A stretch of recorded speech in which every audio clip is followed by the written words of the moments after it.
Discussion among English teachers about instructional technology and instructional theories often revolve around the issue of teaching grammar. And interestingly, it seems much of learning theory comes from studying how individuals acquire language or use symbols to learn. According to Patrick Hartwell in Grammar, Grammars, and the Teaching of Grammar, those of us who question the value of teaching grammar are in fact shaking the whole elaborate edifice of traditional composition instruction. By traditional composition instruction, he's referring to the practice of skill and drill, where students are rewarded for correct answers with positive reinforcement and, in a way, punished with positive punishment, which is usually when they're given extra practice, or negative reinforcement where they're just told that the answer is incorrect, which is supposed to make them want to try harder to learn the material and answer the questions correctly later on. Hartwell also explains that one of the types of grammar is the internalized system of rules that speakers of a language share, or more simply put, he explains it to be the grammar in our heads. And in terms of considering cognitivism and the mental representation and development of expertise, if we consider grammar to be something that people learn, then most children have already developed a level of expertise before they really even start grade school. Pinker discusses in his book how the idea that native speakers learn English as a result of modeling after their parents and positive reinforcement is inaccurate. He explains how in 1958 psychologist Jean Berko Gleason used the WUG test and determined that children can use nouns and verbs correctly even if they have never seen the words before. He explains that the children could not have heard their parents say wugs or bing before entering the lab because these words had been coined especially for the experiment. Children therefore are not parrots who just play back what they hear, and the children could not have been previously rewarded by parents for uttering those forms because the children did not know the words before entering the lab. Children therefore are not like pigeons in a Skinner box, who increase or decrease the frequency of responses in reaction to the contingencies of reinforcement. So his point here is that children have learned how to build sentences out of the context of the schema that they have.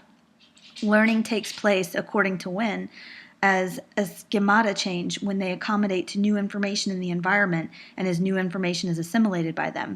He also explains not only does schema serve as a repository of experiences, it provides a context that affects how we interpret new experiences and even directs our attention to particular sources of experience and information. In developmental writing classes, the assumption is that students who have been assessed and deemed to require remediation need to take a multiple choice grammar test to determine which areas need to be remediated. What often happens is students end up needing remediation in errors of the grammar test that don't manifest in their writing, and vice versa, because of how different the context of the test is compared to the context of actually engaging in a real writing situation. And often the program that's adopted looks similar to this. This is My Writing Lab. It's a personalized system of instruction. It starts with a path builder that is supposed to identify what areas students need remediation in. And so it is personalized to individuals. It provides a lesson that can be listened to, and it also provides a video at the beginning of each unit. And the aesthetic features are an attempt to make it more appealing and to ensure that students stay motivated and engaged, but this becomes repetitious to them as well because the actual layout doesn't change from one unit to another.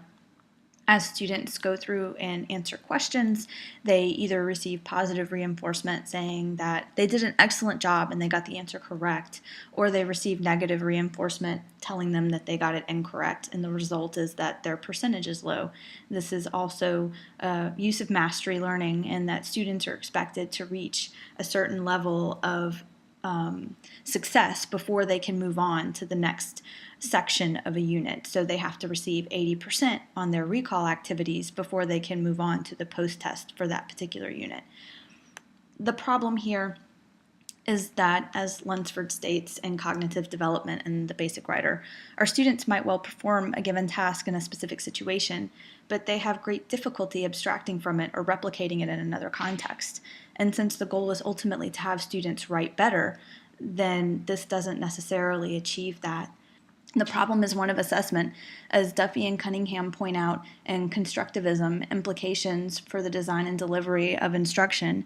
Generally speaking, the world of educational measurement adopts physical measurement as a model where a measurement tool quite different from the variable itself is applied. A ruler is applied to measure height, a micrometer is applied to measure thickness, etc.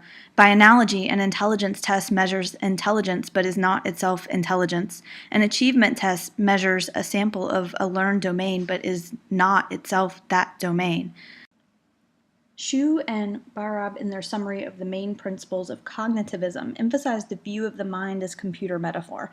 Burton, Moore, and Magliaro state in their discussion of the distinction between behaviorism and cognitivism that cognitive psychology has moved further away from its roots in information processing towards a stance that emphasizes individual and group construction of knowledge. One of the tools that often are used for grammar study in developmental writing classes is also a personalized system of instruction, but it has a nod to cognitivism in that it tries to have students assess their own metacognition, what they know and what they don't know. So faculty who use the tool can create an adaptive study plan and set up mastery learning, just like in my writing lab. Students themselves decide what their timeline is. They have to finish within the time of the semester, but they get to choose how many hours per week and how many days a week, and the program adapts to let them know whether or not that would be sufficient to complete the program. They also get more of a personal element. This person isn't speaking to them live, it is a recording, but they do feel as though they have an interaction with a person. At the beginning of each session in the program, they have to take a pretest which reassesses what they know and what they don't know. So each session is very individualized and built off of the next. When they answer the questions, they have to identify if they know the answer, they think they know the answer, they're unsure, or they have no idea before the question can be submitted and the answer scored. And the purpose of this is to allow them to think about how often they knew the answer and were correct, how often they didn't know the answer and they were correct, how often they thought they knew the answer but were incorrect, and based on that, the student can decide whether or not to do extra practice. Wynne points out that metacognition is important and that it presupposes students' ability to monitor their progress and change strategies if they realize they aren't doing well. However, a student isn't very likely to choose to do additional practice as a result of their own self-assessment, the assessment of whether they know or didn't know correct answers or wrong answers. So in certain uses, metacognition won't prompt students to practice on their own or to do what they need to do in order to make sure that they learn the material. Though it tries to use metacognition to prompt the students to study more, it's still asking them questions out of context with what it would actually be like in a real writing situation to have to choose the correct verbs in the correct tense. In discussing problem solving through symbol manipulation, Wynne explains the concept that human reasoning operates by applying rules to coded information in such a way as to reveal solutions to problems. Perhaps a better activity better emphasizes the instructional strategies that relate to cognitivism would be this one, where students have to fill in the blanks with verbs, and since they are well-known nursery rhymes, most of the students would know what verb belongs there, and then ask them to create their own memory of sentences from songs and rhymes and choose where the verbs are in those sentences. The activity continues to have the student to try to formulate the rest of a definition that begins verbs or words which. In this way, they have to think of their fluency and how they know what they know. Also, the second half of that particular task is that they revise their definition so it includes the major function which verbs have in sentences. Now, cognitivism seems to draw a line between the person and the environment that seems to begin to blur as we shift closer to problem-based learning and constructivism of knowledge construction through conceptual change, when it explains that the entire knowledge acquisition process is centered on the person, not the environment. A person's understanding is built from his or her adaptations to the environment. But in some problem-based learning environments, which is the kind Wynne says in which conceptual change is easiest to attain, those are highly interactive and responsive ones. And the idea of interaction is a place where we have to ask questions. Is this interaction where the focus begins to shift to the concept of a zone of proximal development discussed in Duffy and Cunningham? When explained, sometimes it's useful to consider the student and the environment as one single entity. He says, learning now becomes an emergent property of one tightly coupled, self-organizing student-environment system rather than being the result of iterative interactions between a student and environment, separated in time and space. Through constructivism, we can see the movement between examining the individual psychological processes to examining social and cultural processes and how they impact learning. As Duffy and Cunningham explain, the sociocultural approach emphasizes the socially and culturally situated context of cognition. This approach examines the social origins of cognition and the idea of the mind as a rhizome, as a metaphor for minds, plural, as distributed in social, cultural, historical, and institutional contexts. Knowledge is context dependent. And in terms of discussing how we acquire language, Duffy and Cunningham also explain caregivers use language to interact with the child and intuitively coordinate these linguistic acquisitions with the child's behavior. The child then appropriates this language tool to further influence and control her social interactions, but by adopting this mediational sign has transformed her ability to influence her own actions within her developing spheres of action.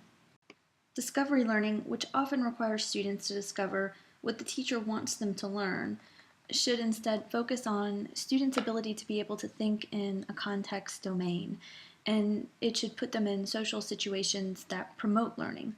From this perspective, the learner is most in control of his or her learning. The teacher or coach may provide the scaffolding to support the learning, slowly removing some of that scaffolding as the learner becomes more and more adept at understanding the information. How does one create a learning environment grounded in technology to promote these interactions and help students construct knowledge? Perhaps a self-organized learning environment can create the realm to explore a problem as a stimulus for authentic activity as described in Duffy and Cunningham. This is a problem-based learning environment that puts the learner in the position of control and challenges him or her to interact with other people in the class in order to research and find the answer to a question. The teacher is more of a guide, providing a big question, one that's open to encourage learners to collaborate and discover the answer or answers through research and debate, and of course, one of the most essential elements, critical thinking. In a writing class, perhaps the big question would be something like, why is writing hard when we can all speak and understand English? Pushing students to explore not only their own challenges to writing well, but to become aware of the challenges others experience in their groups, and even possibly to discovering the many challenges professional writers have faced and how they have overcome those challenges. As we continue to consider the many facets of learning theory and instructional technology, I don't know that the dismissal of some of the principles of behaviorism is wise. In the discussions around learning environment, aren't we still exploring how to motivate students to want to learn? Will putting learning under their own control be enough in every instance to spur intrinsic motivation? Will students be interested in every big question a teacher or guide poses? Is the right context going to inspire learning, and how do we know the right context for everyone? Should we still consider the role positive reinforcement can play in behavior? English teachers need to consider the importance of context and social interaction in helping students learn how to write well. Writing in the context provided in a classroom does not often correspond with writing tasks from the real world, and interacting more with classmates outside of the occasional peer review could better create an awareness of the many perspectives people have about good writing. Perhaps whether or not to teach grammar is no longer an issue. If we're considering instead problem-based learning instructional strategies, in which case, if the problem of grammar is presented, the student, with support from his or her guide and classmates, will be able to construct the knowledge for him or herself. And perhaps instructors, English teachers, also need to consider just how essential some of the minor errors that we choose to point out to students really are in the grander scheme of the context in which they'll write later on in their lives.